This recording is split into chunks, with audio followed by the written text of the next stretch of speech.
Hello friends, welcome back to my channel. Today I'm going to talk about a very different topic.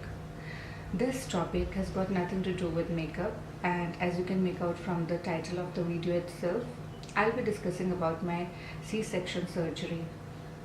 So I had the surgery because my baby was in a breech position and there was no other option to bring him out.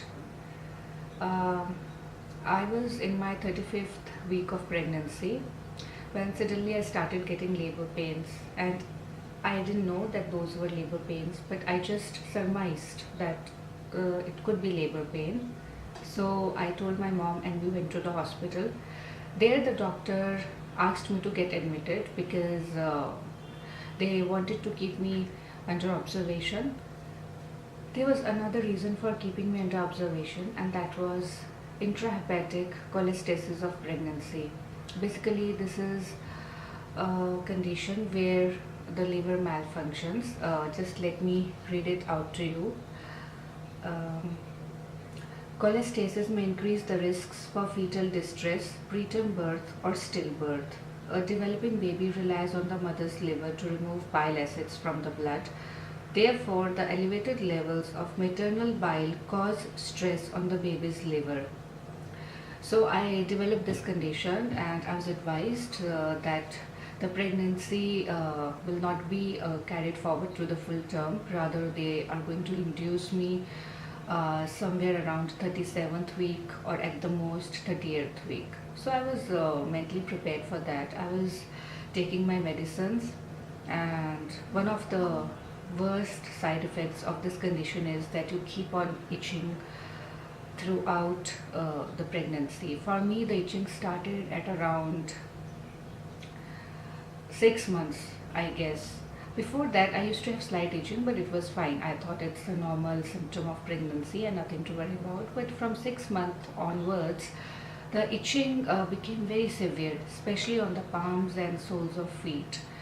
And it was so severe that it was difficult to sleep. Sometimes I would cry because I'm scratching, and still that feeling of itchiness is not going away.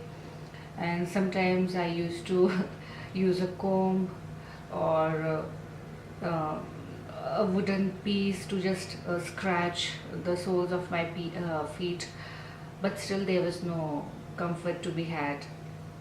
And to top it all, I also had infection in my wisdom tooth, and that too on both the sides. And I was so distressed because it used to pain, and the doctors had flatly refused to remove the wisdom teeth because they said that it could induce preterm labor, and they could not give me any antibiotics, they could not give me any strong medication to curb the pain. And there I was, my very first pregnancy, suffering from severe itching, taking medicines, worried about my baby, and grappling with toothache. And somehow the pregnancy continued, and uh, like I said, it was my 35th week of pregnancy, and the labor pain started. I got admitted, and after I think half an hour or so, it was fine. It was morning time, and I told my mother that let's go back home. In any case, we have got the room, and if there's any problem, we can always come back, but there is no need to stay here. And one thing which she told me was just shut up and stay put, because I don't want to take any chances. We cannot risk going back home and then having some kind of emergency. So I said okay, fine. So in the night we ate our dinner and we slept. At around 10 o'clock I again started having labor pains, and I told my mother, and both of us went to the sister who was on duty. She told us to go to the labor room. So once I was in the labor room, the doctor in charge said that you are in labor, and the vagina has dilated to about 3 centimeters, and if I'm not wrong, it takes a dilation of 10 centimeter for the baby to come out. And since the baby was in breech position, so The doctor said that we have no option but to go for an emergency C-section, and then they told my mother. And at that particular time, my father was not there. My husband was in Kuwait, and he was supposed to come after 2 days. And my mother started crying because she had not expected the delivery to take place so soon. And but I was fine because firstly I was prepared for C-section, and secondly I was too eager to see my baby. So I thought, okay, if it's taking place early, then it's fine. I'll get to meet my baby early, and that'll be a good thing. So they started the process of getting me ready for the operation. The usual things, putting on that IV, and then just giving you injections and all this stuff, getting you changed. And when I was dressed, and they had inserted the catheter, that's for the urine, and also an IV line. I think it was glucose or saline, like I'm not clear about that. So um, a person came, he asked me to sit on the wheelchair, and he wheeled me to the operation theatre.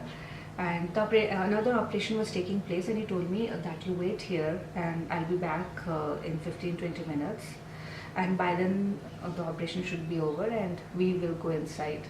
So I was sitting outside the operation theatre all by myself, nobody was there, and in one hand I had that pouch for collecting urine, and the other hand I had that bottle of I don't know, it was glucose or saline. So both my hands were occupied, and in between there used to be a surge of intense pain, and I was just writhing in my chair, and I was trying hard not to let go of the urine pouch or that bottle. And I think I stayed there for a good half an hour. So ultimately, the lady who was inside the operation theatre, she was wheeled out, and they took me in. And once I was there, they asked me to climb onto the operation table. And I was like, oh, I have to do it myself. Just when I was about to climb the table, there was an intense wave of pain, and I almost froze there. And I told the doctor, please give me 5 minutes, just let this wave of pain pass, and then I'm going to climb onto the table. So the staff was very nice over there. In fact, they just joked that I think you don't even need an operation, we might pull up the baby with his legs. And then there was another doctor, she said that poor girl, she's in pain, don't joke with her. So anyhow, I climbed onto the table, and then they gave me the epidural, and then they made me lie down on the operation table. Uh, I'd heard that they cover the eyes of the patient, and they also create a barrier between the doctor and the patient by putting some kind of cloth in between. But nothing of that sort happened with me. My eyes were not covered. There was no cloth hanging between me and the doctor. And very nice music was playing in the theatre, old Hindi songs, and I really liked the ambience of the operation theatre. uh, and the doctors were also joking with each other. They were not stressed out or tired, and I was at ease. I was ready for the operation, and I was very, very excited to meet my child. And needless to say, all my vitals were normal. There was no complication. They did the C-section, and I saw my son, and after that they took him away, and the process of stitching me up started. I remember initially when the operation had started, the doctor who was operating on me had worn spectacles, and I could actually see my abdomen being cut open. I could see the reflection of it in his glasses, and I was like, wow, that's interesting. I can actually see what he's doing. But after some time, I started feeling drowsy, and I thought it's better not to stare at his glasses, and it's better to let him do his job and just doze off. So I just closed my eyes, and I think I even slept in the middle of it for a good 10-15 minutes. So anyhow, the operation was over. I was in the room next to the operation theater. Mama, Oh, what happened? juice. Juice, कैसे गिर गया? Come, I'll clean it for you. So, as soon as I was shifted from the operation theater to the adjacent room, the baby was brought to me, and the nurse who was over there, she said it's better that you start feeding now itself so that the milk starts coming in, otherwise it's going to be a problem. So I remember lying on my back. The nurse uh, brought the baby to my side and actually held up the baby, his face downwards towards me, and put him close to my breasts. So the baby started suckling, and I remember it was quite painful because I was lying on my back, and that particular position was not very comfortable for feeding the child. Anyhow, my son latched on, and he did take the feed for, I guess, 5 minutes or so, and then he was asleep, and the nurse put him by my side. So the whole night the baby was with me, and even though he was born at 35 weeks, there was no need to put him in an incubator, or there was no complication as such. So I was very thankful to God for that. And I think after 12 or 14 hours, they shifted me to the ward, and I was absolutely fine. The first day I kept on lying on the bed because obviously you cannot even change your position. And the doctor came, he checked me, and he said everything is fine. And the second day they removed the catheter so that I can pee on my own. And I remember that on the second day, from evening itself, I started getting up from my bed, and I started walking 2 steps at a time.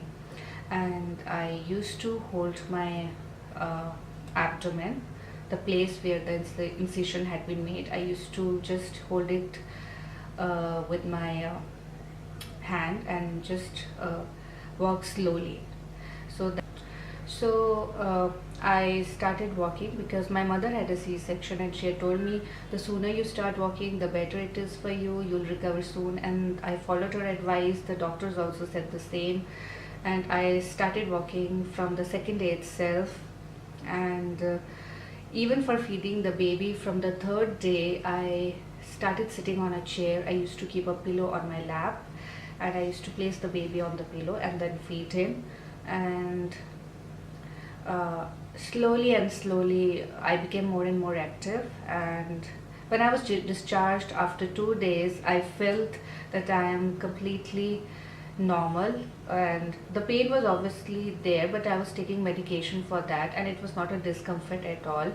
I was able to go to the bathroom by myself. I was able to take bath. I was able to hold my baby, feed him, walk around the house.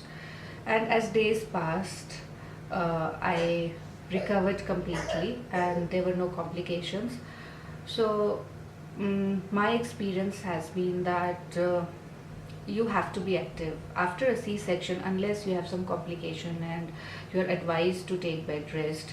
It is better that you get up from the bed, start walking, try to be normal, because if you keep on lying on the bed and think that some major operation has taken place, of course a major operation has taken place, but if you don't try to recover and you don't try to be active, then I think it's going to take longer. And I've heard that ladies who keep on lying on the bed, they end up having more complications than the ones who are active. So when I came home after 2 days, I also took the bath myself. I was capable enough of doing that.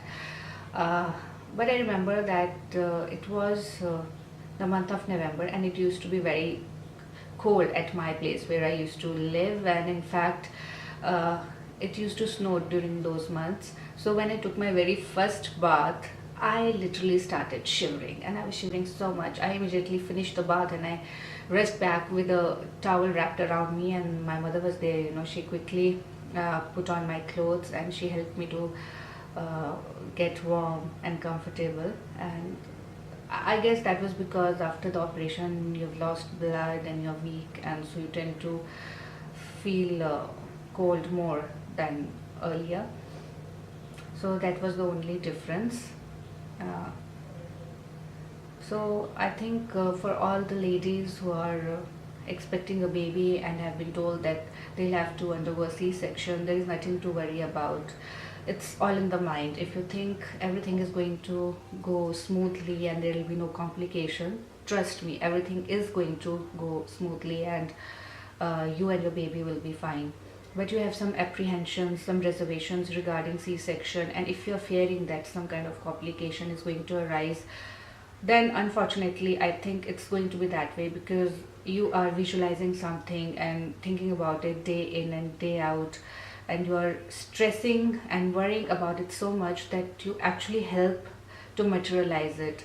So I think be positive, just exercise, eat nutritious food, just go shopping for the baby, do the things you like, and when the time comes, just go with the flow. Don't try to restrain yourself, don't think that I have to force myself for a normal delivery even when it's not possible.